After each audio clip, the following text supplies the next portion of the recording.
السلام علیکم دوستوں، میرے چینل کو لائک اور سبسکرائب ضرور کیجئے کیونکہ آپ کے لائک اور سبسکرائب سے مجھے کافی حوصلہ افزائی ملتی ہے۔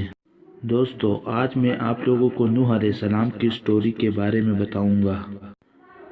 سیدنا نوح علیہ السلام آدم علیہ السلام کی کم و بیش 1000 سال بعد سرزمین عراق، جہاں آج کل کوفہ آباد ہے، میں پیدا ہوئے۔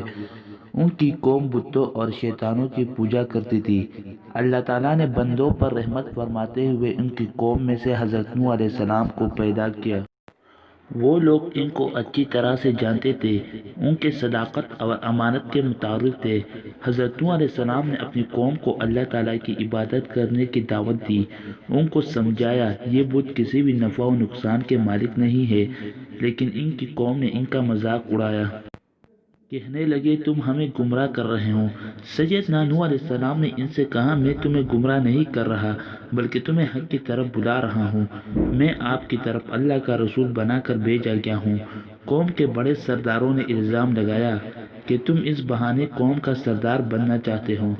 سیدنا نوح علیہ السلام مسلسل اپنی قوم کو توحید کی دعوت دیتے رہے، مگر قوم کے چند فقیر اور مسکین نے ان کا دعوت قبول کرتے ہوئے مسلمان ہو گئے۔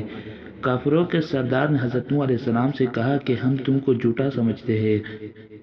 قوم کے بڑے سرداروں نے کہا کہ ہم ان فقراء اور مساکین کے ساتھ نہیں بیٹھ سکتے، ان کو اپنے پاس سے ہٹا دو۔ حضرت نوح علیہ السلام نے فرمایا اگر میں ان لوگوں کو اپنے آپ سے دور کروں گا تو اللہ مجھ سے ناراض ہو جائے گا، کیونکہ انہی لوگوں کو اللہ تعالیٰ نے ہدایت سے سرفراز کیا ہے۔ حضرت نوح علیہ السلام مسلسل اپنی قوم کو 950 سال اسلام کی دعوت دیتے رہے اور کہا کہ میں ان کا کوئی موازنہ طلب نہیں کرتا، مگر ان کی قوم کی اکثریت نے ان کو دعوت کو قبول نہ کیا۔ اللہ تعالیٰ نے حضرت نوح علیہ السلام کو وحی کی کہ آپ کی قوم میں سے مزید لوگ ایمان نہیں لائیں گے۔ وہ اپنی قوم سے مایوس ہو گئے تو اللہ تعالیٰ سے اپنی قوم کی نافرمانیوں کے بدلے ہلاکت کی دعا کر دی۔ اللہ تعالیٰ نے سیدنا نوح علیہ السلام کی دعا قبول فرمائی اور انہیں اور ان کے ساتھیوں کو بھاری غم اور پریشانیوں سے نجات دی۔ اللہ تعالیٰ نے حضرت نوح علیہ السلام کو حکم کیا کہ وہ ایک بڑی سی کشتی بنائیں جو چاروں طرف سے بند ہو، جس میں پانی داخل نہ ہو سکتا ہو۔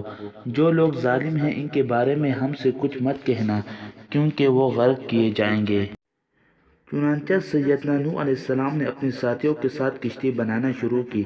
کافر لوگ ان کے پاس سے گزرتے تو ان کا مذاق اڑاتے اور کہتے نوح تم نے دعوت کا کام چھوڑ کر اب بڑائی کا پیشہ اختیار کیا ہے۔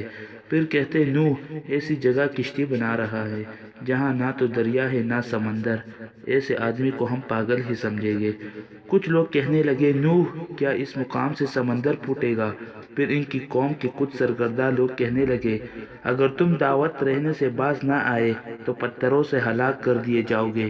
اللہ تعالیٰ نے بذریعہ وحی حضرت نوح علیہ السلام سے کہا کہ جو لوگ آپ کا مذاق اڑا رہے ہیں کل یہی اپنے کیے پر نادم اور پریشان ہوں گے۔ ان کی خوشیاں غموں اور دکھوں میں تبدیل ہو جائے گی۔ قوم بڑی ہی بے وقوف تھی، کہنے لگی ہم اپنے معبودوں وت، سوا، یعوث اور نصر کو ہرگز نہیں چھوڑیں گے۔ نوح علیہ السلام کی قوم کے یہی بت بعد میں عرب میں بھی پوجے گئے۔ اسی دوران کشتی مکمل ہو گئی۔ اس کی 3 منزلیں تھیں۔ نچلے حصے میں جانوروں کو رکھا گیا، درمیانی حصے میں انسانوں کو رکھا گیا اور اوپر والے حصے میں پرندوں کو رکھا گیا۔ اللہ تعالیٰ نے حضرت نوح علیہ السلام کی طرف وحی کی کہ وہ جلد ہی کافروں کو ہلاک و برباد کر دے گا اور حکم دیا کہ کشتی میں ہر جانور کا جوڑا جوڑا سوار کر دے، خواہ اس کا گوشت کھایا جاتا ہو یا نہ کھایا جاتا ہو، تاکہ اس کی نسل باقی رہے۔ اس طرح ہر وہ چیز جس میں زندگی کے آثار ہے، چاہے وہ سبزیاں ہوں یا پھل، اسے بھی کشتی میں رکھ لے۔ اپنے خاندان کے تمام افراد کو کشتی میں سوار کر دے، ہاں جن کے بارے میں پہلے فرمان جاری ہوا ہے۔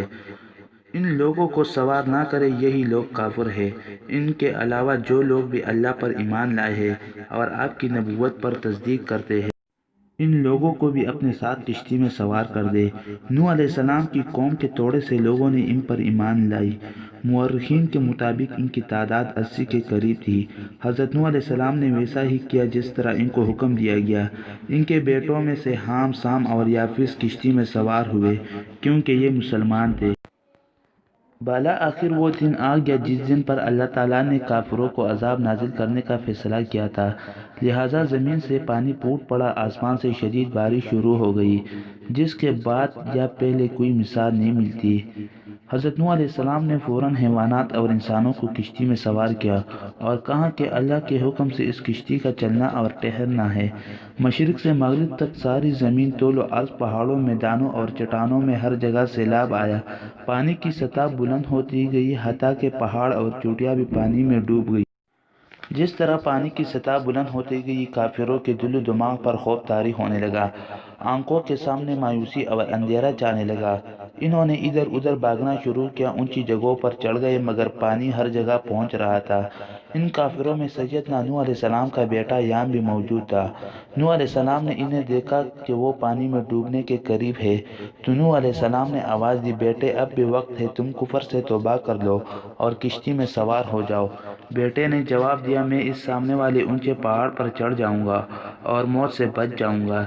سیدنا نوح علیہ السلام نے کہا، آج اللہ کے عذاب سے بچانے والا کوئی نہیں۔ حتیٰ کہ پانی کی بڑی بڑی لہروں نے یام کو دور دھکیل دیا اور پانی میں غوطہ لگاتے دیگر کافروں کی طرح پانی میں ڈوب گیا اور برے انجام سے دوچار ہوا۔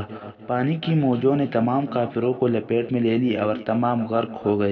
روح زمین پر پھل سبزیاں ہر چیز کھلا کو برباد ہو گئی، صرف وہی بچے جو کشتی میں سوار تھے۔ ڈوب کر مرنے والوں میں نوح علیہ السلام کے بیٹے یام کے علاوہ ان کی بیوی بھی تھی، کیونکہ یہ دونوں اللہ پر ایمان نہیں لائے تھے۔ ان کا بیٹا بری صحبت کا شکار تھا اور کافروں کے ساتھ رہنے سہنے کی وجہ سے اسلام قبول نہ کر سکا۔ یہ بری صحبت اس کے لیے وبال ثابت ہوئی۔ نبی کا بیٹا ہونے کے باوجود اللہ کے عذاب سے نہ بچ سکا۔ نوح علیہ السلام نے اپنے بیٹے کے حق میں دعا کی، اللہ تو نے میرے اہل عیال کو بچانے کا وعدہ کیا تھا، پھر میرے بیٹے کو کیوں غرق کیا؟ اللہ تعالیٰ نے فرمایا، وہ تیرے گھرانے کے افراد میں شامل نہیں تھا کیونکہ اس کے اعمال اچھے اور نیک نہیں تھے۔ بالآخر کشتی ایک بڑے پہاڑ جودی پر آ کر رک گئی۔ سیدنا نوح علیہ السلام نے کبوتر کو بھیجا کہ جا پانی دیکھ کہ آگ کے پانی خشک ہوا کہ نہیں۔ کبوتر گیا اور واپسی پر زیتون کی ٹہنی ہمراہ لایا۔ اس کا مطلب تھا کہ پانی خشک ہو گیا ہے۔ حضرت نوح علیہ السلام صحیح سلامت تمام مومنین کے ساتھ نیچے اتر گئے۔ زمین پر چلنا پھرنا رہنا ممکن ہو گیا تھا۔ اللہ تعالیٰ نے فرمایا، آپ پر بھی برکت نازل ہوگی اور ان اقوام پر بھی جو آئندہ زمانے میں آپ کی نسل سے پیدا ہوں گے۔ جب زمین خشک ہو گئی تو طوفان سے نجات والوں نے زمین پر کھیتی باڑی کا کام شروع کیا۔ نوح علیہ السلام کی تینوں بیٹوں کی اولاد در اولاد ہوتی گئی۔ دنیا میں مختلف جگہوں پر بستیاں قائم کی۔ جتنے بھی نبی اس دنیا میں آئے ہیں سب کے سب نوح علیہ السلام اور ان کے بیٹوں سے ہیں۔ حضرت نوح علیہ السلام نے اپنی وفات سے پہلے اپنے تینوں بیٹوں حام، سام اور یافس کو بلایا اور وصیت کی کہ وہ اللہ تعالیٰ کی عبادت کرتے رہے اور اللہ کے ساتھ کسی اور کو شریک نہ ٹھہرائے۔ دوستو، اگر آپ لوگوں کو میری ویڈیو اچھی لگی ہے تو برائے مہربانی میرے چینل کو لائک اور سبسکرائب ضرور کریں۔